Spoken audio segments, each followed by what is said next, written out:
What's up everybody, Dylan here from Hosa, and we wanted to talk to you today about podcasts, which is seemingly something that everybody and their grandma has these days. And I think the reason that it's booming in popularity is because it's much more kind of conversational, improvisational, can be about anything that's very niche up into super broad subjects that touch on a lot of different things. Compare that to maybe more short form content like YouTube videos, which are prepared, scripted, meticulously edited. So you're probably thinking to yourself, maybe you might want to do a podcast of your own because they're actually really easy to set up. And actually the things that you probably need to start out with are maybe things that you already have, chiefly a computer and a microphone. Now you can get USB microphones that you can just plug directly into your computer, and some of the popular options I'll list right over here. But let's say you already have a microphone. We actually make a USB to XLR cable, which will allow you to plug the microphone directly into your computer without the need of an interface.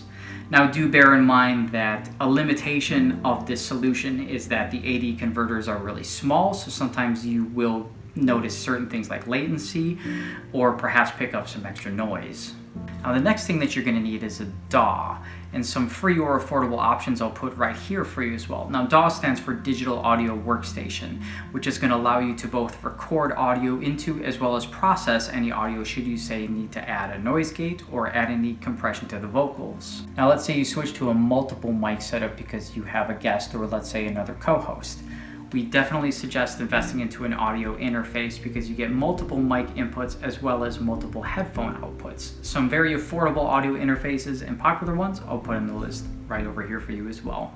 You're probably also going to want to look into a mixer so that you can very quickly and easily control all the levels in the room. Once you have your audio interface, you are going to need XLR cables.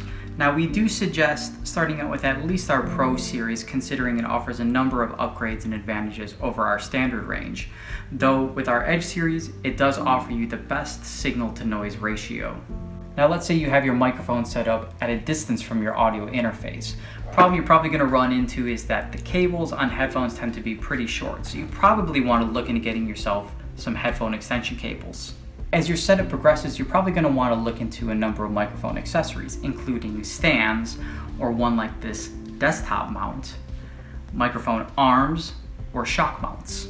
And don't forget other little unsung heroes like pop filters, microphone windscreens, and even cable ties, which come in super handy with microphone arms, as well as wrapping excess cable to keep it out of the way. And of course, you're going to need podcast hosting. I'll list a few popular options right over here, but of course you can look into each and decide which one works best for you.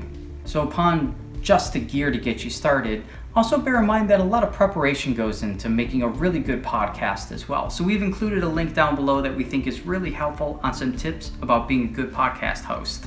Should you want any additional information on the products that we make shown in this video, we'll include a link for each one of them down below. And of course, if you ever need any additional information, please always visit us at hosatech.com. We'll see you next time, everybody.